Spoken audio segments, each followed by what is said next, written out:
Nós estamos aqui com Antônio Carlos Tosti, que é Head de Pré-Sales para Latin America e South Europe da Mavenir. Antônio Carlos, muito obrigado pela sua participação no podcast do TI Inside Talk.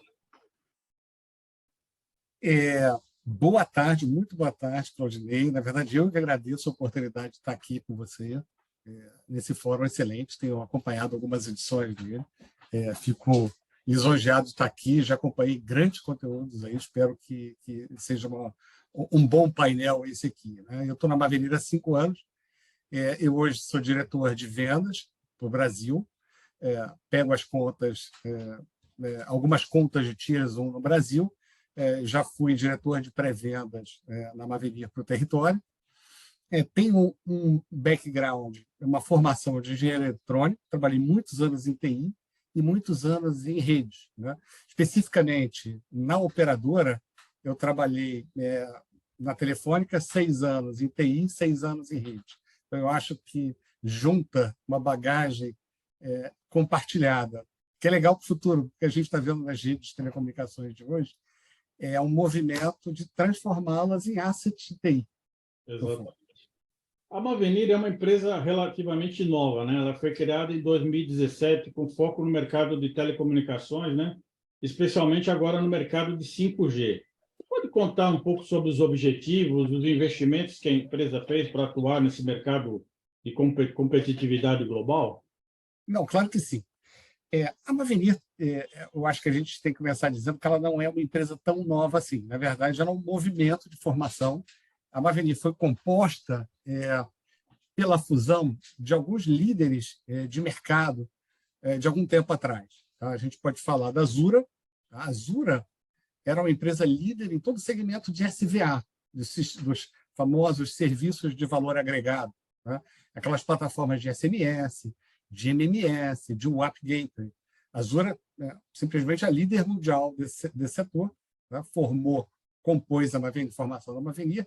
A Mitel Mobile, uma parte da Mitel Mobile focada em NGN, em plataformas de core, entrou também na formação dessa Mavenir que a gente conhece hoje. E, finalmente, a Ranzuri, que era uma empresa formada pelo nosso CEO, Pardip Kohli, com foco em Cloud RAN. Essas 3 empresas se uniram, se reorganizaram na forma dessa Mavenir que você conhece hoje, tá?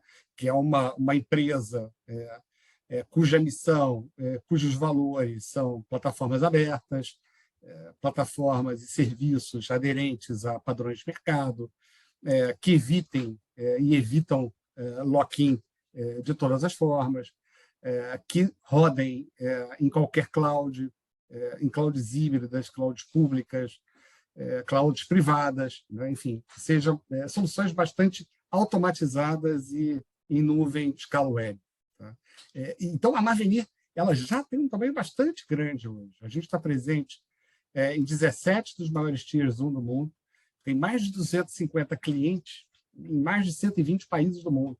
E tem um tráfego gigantesco de assinantes passando por plataformas de Mavenir implantadas nesses clientes ao largo do mundo, por conta dessas aquisições que a gente foi fazendo ao longo do tempo. Então, a Mavenir não é uma empresa assim tão nova. Ela até hoje preserva, na verdade, um DNA e um modus operandi de startup. É legal, a gente vive um DNA e uma abordagem de startup, mas a gente já é uma empresa bem consolidada aí no mercado, com um volume assim, bastante grande. Como você falou, né, ela é uma empresa que aposta nos padrões abertos, né? Como é que você pode explicar os benefícios desse posicionamento na prática? Olha, eu gosto, eu tenho um mantra, e meu mantra é o seguinte: as operadoras, né, as MNOs, no Brasil e no mundo, elas precisam de ter ganhos de CAPEX e de OPEX, tá, de investimento, de despesa, de uma forma que elas consigam se dedicar muito mais a inovar, a lançar produtos novos, a lançar modelos de negócio variados. Para isso, no nosso entendimento, é fundamental que as redes de telco sejam redes baseadas em tecnologia de nuvem, que sejam redes baseadas em tecnologias abertas, que elas possam ser orquestradas, que elas possam crescer de forma dinâmica, que elas sejam efetivamente abertas, porque o que acontece, Claudinei, assim, ao longo da minha vida profissional, eu trabalhei muitos anos na própria operação, né, eu via muito soluções baseadas em silos, né, os silos de infraestrutura. Então, você tem um silo gigantesco que atende, vamos dizer, a serviços de valor agregado. Você tem um silo gigantesco de infraestrutura que atende as plataformas de core, um outro silo gigantesco que atende as plataformas de acesso. E nada é compartilhado. Ou seja, o que você gasta para operar essas infraestruturas é uma enormidade, né? O gasto com OPEX, né? O gasto de dor de cabeça é muito alto, né? Se você vai com uma tecnologia aberta, baseada em nuvem, né? Totalmente containerizada, de fato, né? Baseada em microserviços, né? Na verdade, a gente não está falando de VNFs gigantescas que foram portadas por alguns dos vendas de rede, mas sim um redeployment, assim, produtos que nascem do zero baseados em microserviços. Então, você roda muito mais rápido, os data centers se reconfiguram para os perfis de tráfego dinâmicos de uma forma automática. Isso tudo reduz o quê? Reduz o CAPEX, porque você compartilha muito mais a infraestrutura, e reduz o OPEX, porque a operação dessa infraestrutura é muito mais simples. Isso assim, eu diria, é crucial para as operações, para elas terem fôlego para investir em inovação, em novos modelos de negócio. Basicamente isso. Então, para mim e para a Mavenir, é fundamental assim, software aberto, baseado em padrões, web scale, clouds abertas, clouds públicas, privadas, híbridas, clouds múltiplas. A gente suporta tudo isso com o nosso portfólio. O nosso portfólio foi pensado para isso.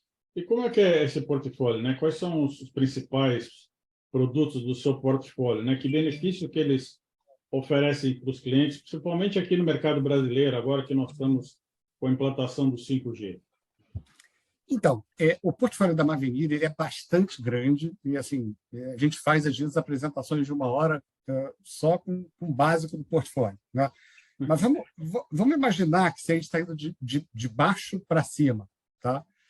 Então, na parte de baixo, assim, a gente tem algo que está muito mais perto da infraestrutura, a gente poderia chamar de CaaS, PaaS, e que não necessariamente precisa de ser nosso. Veja, a Mavenir, ela de jeito nenhum preconiza que algum cliente tenha que comprar todos os stacks da Mavenir. A gente se integra e a gente é parceiro dos principais provedores, mas a gente tem esse layer de infraestrutura que atua em múltiplas clouds, em clouds híbridas, controla essas clouds, tá? E oferece serviços de telco, tá? Para as aplicações. Tá?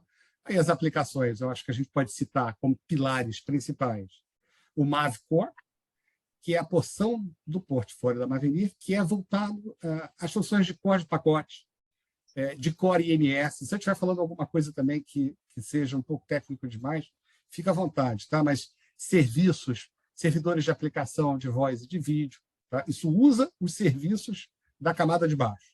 Tá? Ao lado do MAVER, você tem, por exemplo,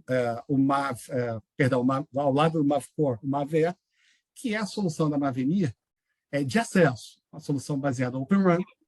A Mavenir é uma das pioneiras e uma das early adopters da tecnologia. A gente acredita tão fortemente na questão da abertura e na questão do não vendor lock-in, né, que nós fomos um dos primeiros a implementar o Open Run. Então, a gente tem todo um portfólio baseado em Open Run, que inclui desde software a rádio, tá? E também com múltiplos parceiros que oferecem partes desse portfólio. Tá?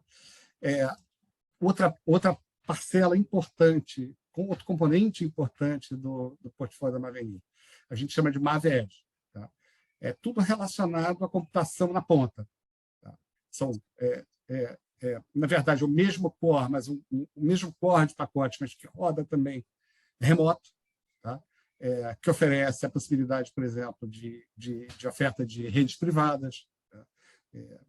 Você tem um interesse em IoT e oferece também funcionalidades relacionadas ao IoT. E tem também, eu acho que eu poderia citar aqui, outra vertente de portfólio muito importante, que é toda a questão de aplicações e de soluções baseadas em inteligência artificial e machine learning para tratar segurança, tá? E para tratar analytics de uma forma geral. Tá? Bom, aí em cima disso, eu diria que tem uma outra camada, que é uma camada de slice, de orquestração, que cuida, né, de orquestrar e de fatiar esses recursos do portfólio. E ainda acima disso, a gente tem uma oferta de BSS.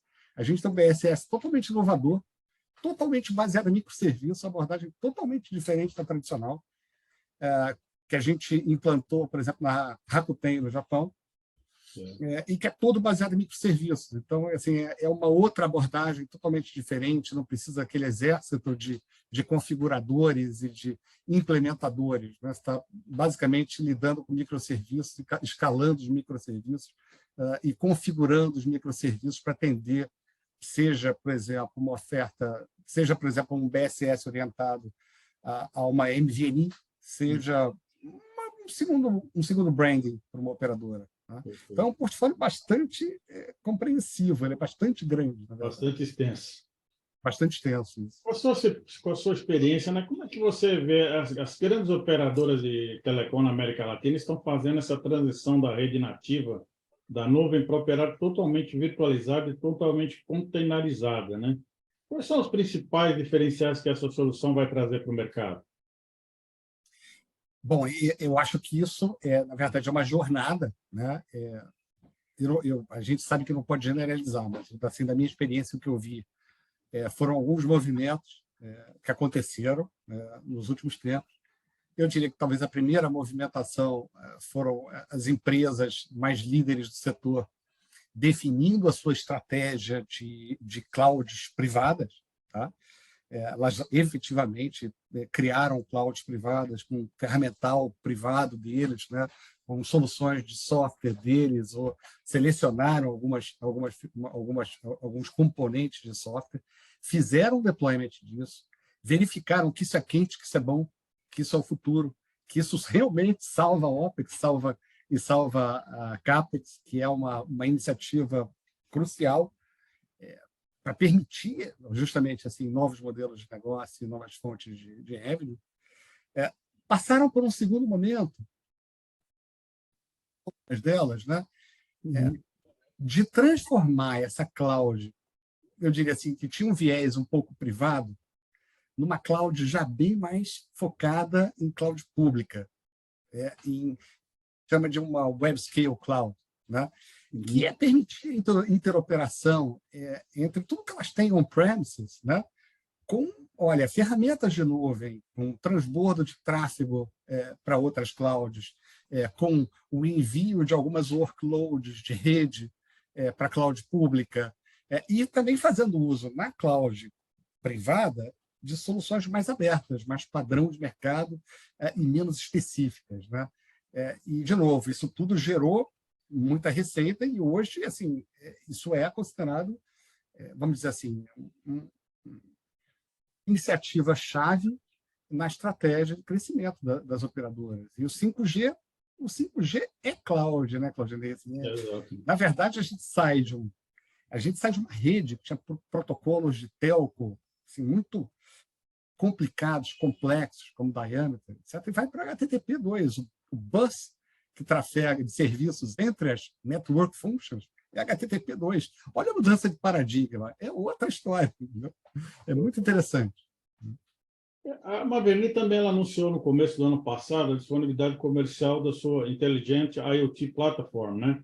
Uma solução que aplica inteligência artificial e os dados coletados de sensores de IoT. Você pode detalhar mais essa oferta? Ela já está disponível também no Brasil? Então, qualquer solução nossa, quando está disponível, ela vai estar disponível mundialmente. Né? O IIoT ele é uma solução de analytics baseada em inteligência artificial, machine learning, que num deployment típico na ponta, ele está recebendo os streams de dezenas de milhares, centenas de milhares de dispositivos, tá?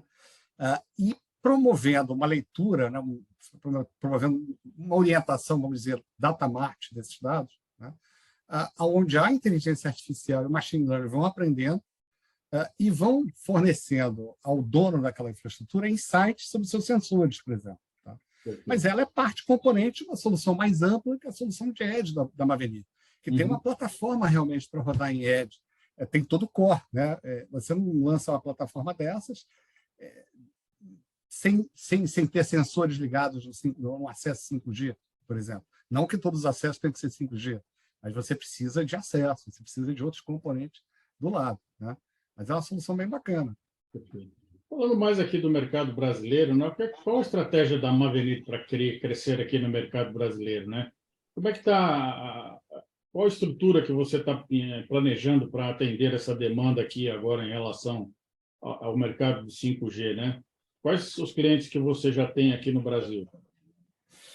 Claudinei, esse movimento que a gente está vendo do mercado, da tecnologia, de abandonar os silos, de reaproveitar muito mais a infraestrutura, de ser baseado em nuvem, de ser web scale de verdade, né? De ser orientado a microserviços, isso fez um modelo sair de um modelo altamente concentrado para um modelo muito mais distribuído, um modelo, vamos dizer, de peças best of breed. O cliente, por exemplo, não precisa de comprar tudo da Mavenir.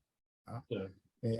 Inclusive, a Mavenir ela tem um histórico de entrar fornecendo para clientes onde já existem incumbents. Né? Então, você tem que interoperar com esses incumbents. Mas o legal do 5G é que a complexidade dos use cases, a variedade desses use cases, faz com que todo mundo perceba que precisa de gente nova na área, tá? Precisa de parceiros, precisa de system integrators, porque a complexidade dos use cases é muito alta. As operadoras assim, vão precisar, e os clientes em geral vão precisar de parceiros. Então, a gente vê como estratégia mais legal para o Brasil Mavenir tem parceiros globais, tá? Mavenir tem os parceiros da Mavenir têm parceiros, né? E os clientes da Mavenir têm os seus parceiros. Então, a gente vai crescer no Brasil aprofundando o modelo de parcerias, aonde isso for interessante, na verdade, aonde der um match entre as necessidades do cliente e a oferta. Né? A gente pode entrar como uma peça, por exemplo, construída por um parceiro, ou a gente pode usar um parceiro como uma peça construída pela Mavenir com um salário mais amplo. Tá? É dessa forma que a gente vê a estratégia de crescimento no Brasil. Tá? Os principais clientes nossos, assim, não dá para citar nomes, porque tem muitas complicações, mas hoje no Brasil a gente está presente na maioria das Tiers 1, com soluções de mensageria, soluções de segurança de rede, segurança de protocolos, segurança de mensagens, enfim, esse tipo de solução. E com a sua experiência também, como é que você avalia a implantação do 5G no Brasil? Né? Quais são os desafios que você acredita que devem ser superados, né, para acelerar essa adoção? Quais os segmentos que você considera hoje mais promissor para as aplicações de 5G? Claudia, essa é uma pergunta bastante ampla. Né? Eu acho muito legal que eu tenho observado no mercado assim, muitos estudos, né? E eu vi assim, um estudo que me chamou bastante atenção, de que o 5G, né, ele vai possibilitar, assim, se projeta que o 5G, por volta de 2030, vai gerar um incremento de PIB global da ordem de $1 trilhão, os use cases de 5G. Né? Bom, mas também é interessante que muitas dessas tecnologias estão disponíveis hoje. A gente poderia estar arrancando agora, né? Mas assim, ainda não arrancou de uma forma total. Por que não arrancou? Porque as necessidades de investimento são brutais. Né? Imagina o que as operadoras têm que investir para cobrir 5G no país, para fornecer, por exemplo, use case de veículo autônomo. É uma enormidade. Né? Então, assim, a gente vê que vai ter necessidade de muita interação entre as empresas, muita infraestrutura compartilhada, muito esforço de regulamentação, muito esforço de financiamento, enfim, e isso vale para o Brasil, vai totalmente para o Brasil. É uma combinação, não é apenas um desafio tecnológico. Exatamente, é uma combinação, não é um desafio só tecnológico. Eu diria que o desafio mais tecnológico a gente tem até na veia, né? Todo mundo está acostumado, mas é uma coisa muito mais ampla, né? Que vai acontecer a nível global, né? E a gente vai ter as regiões que vão arrancar na frente, as regiões que vão seguir, né? Acho que o Brasil é um mercado bastante promissor, o Brasil o povo brasileiro gosta de tecnologia, gosta de provar, é um dos povos que mais usa a internet, mais conectados, né? E isso a gente vê na pressão em cima da infraestrutura das operadoras, né? Sempre mais banda, sempre mais infraestrutura. Enfim, é um desafio. Para finalizar, Antônio Carlos, quais são os planos da Amavenir para 2023? Onde vocês estão pretendendo investir? Como é que vocês estão se posicionando no mercado? Então, a Amavenir é uma empresa bastante coerente e bastante focada, tá? Então, assim, eu diria, né, eu digo, né, que a Amavenir ela vai, em 2023, continuar investindo nos pilares que ela já está investindo, né? Quais são os focos do portfólio da Amavenir hoje? Tá? É a migração para 5G, tá? É a deployment das soluções em cloud, tá? Em infraestrutura web-scale, é a questão do Open RAN como tecnologia aberta, né, para acesso, fundamental para baratear custos, para tentar tirar o mercado da situação de lock-in na rede de acesso, que é onde acontece o maior nível de despesa das operadoras hoje, e investir em orquestração, automação, inteligência artificial, machine learning. Esses são os pilares, eles vão continuar sendo. A gente já vem investindo nesses pilares e assim, vamos continuar investindo. Tá? O futuro é esse, tá? Basicamente. Bom, Antônio Carlos, eu gostaria de agradecer a sua participação aqui no nosso podcast Tem Inside Talk e espero vê-los aí nos próximos episódios aí do nosso podcast para contar as implementações que vocês estão já realizando no Brasil. Muito obrigado pela sua participação. Legal, obrigado, Claudinei. Tudo de bom para você. Um abraço. Tchau.